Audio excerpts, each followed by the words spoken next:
Katie Green Penner asks, do you really want a new base of supporters? Which people would you prefer? I think, Katie, that comes from a completely false story that somebody sent me a link to online that alleges I said something like that in caucus, in my United Conservative caucus. So let me be clear. When I was talking to my caucus recently, I told them that I had about a number of death threats that we've been receiving. I stepped out of a news conference the other day, got a message from somebody saying, quotes, um, uh, you will be executed for your crimes against humanity, Kenny. And then shortly thereafter, I got a message saying that, quotes, we know where your mother lives. So that was a implicit threat against my 83-year-old widowed mother who lives alone. And and I said to my caucus, I talked about that. I talked about some of the insane conspiracy theories. And I said, these people are not our base. These people, we don't want people making death threats, people threatening to lock up Dr. Hinshaw, people organizing rallies with tiki torches based on the neo-Nazi rally in Virginia. Those are not our supporters. Those are not Alberta Conservatives. Those are not mainstream Albertans. Those are voices of extremism and hatred. And no political party wants people promoting violence and that kind of craziness, period. Levi Vasaya says, why do you think the broad public is not buying into the restrictions that are in place? Well, Levi, actually, I think the broad public is. I think we have a problem with non-compliance. Obviously, I think it's probably a bigger problem than elsewhere. I say that because our neighboring provinces of British Columbia and Saskatchewan have broadly similar restrictions to Alberta's. We just enhanced ours tonight, but they have similar restrictions, more stringent in some areas, and yet their numbers are going down. Scott Moe just announced a path forward for relaxing restrictions. So if we have similar policies on COVID to those provinces, but our numbers are skyrocketing and theirs are dropping, I infer that we have a significant problem with compliance. I think it's coming from a minority of the population. And Levi, my observation is this, and I'm sure you can see it on the comments board below me as I speak on Facebook here, but there are a lot of Albertans who are in COVID denial. They don't believe anything the mainstream media says. They don't believe what the government says. They've just tuned it all out. They're just tired of it. They're fatigued. It's all background noise to people, and so I think there's just a small minority of the population who are kind of creating their own reality based on the Facebook pages they follow or whatever silos of information they're getting. The honest answer is we just don't know for sure. So I'm not going to make promises that we can't be sure of keeping. And one of the reasons for some degree of uncertainty is just the threat posed by the variants, in particular the P1 Brazilian variant, about which I'm quite concerned. I think on Saturday we reported 340 new P1 variant cases.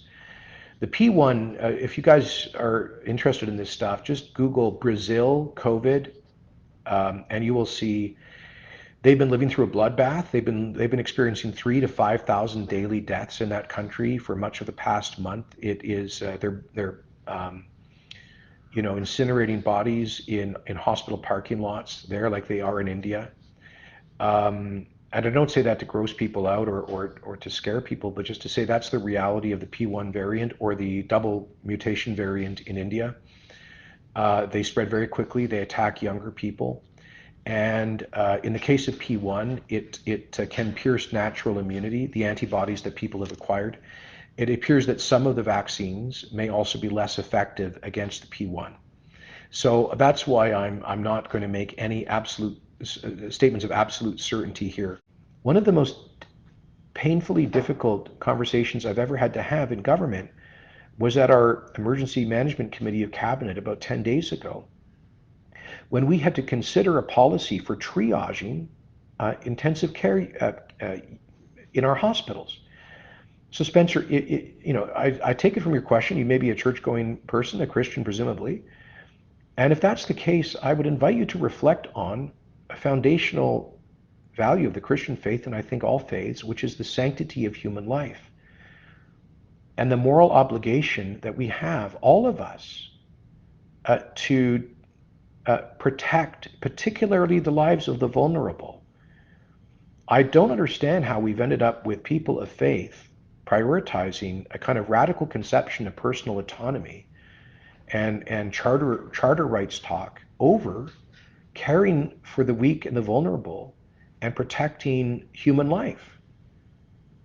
So I can tell you as a person of faith that while this is a very difficult decision that I do not relish, I believe it is a morally, ethically, and indeed not just defensible but necessary decision. I'll just add this. One thing that concerns me is a lot of what passes for commentary in social media on COVID is not factual.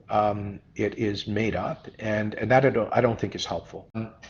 And perhaps some people have taken advantage of that more gentle and gradual approach to enforcement.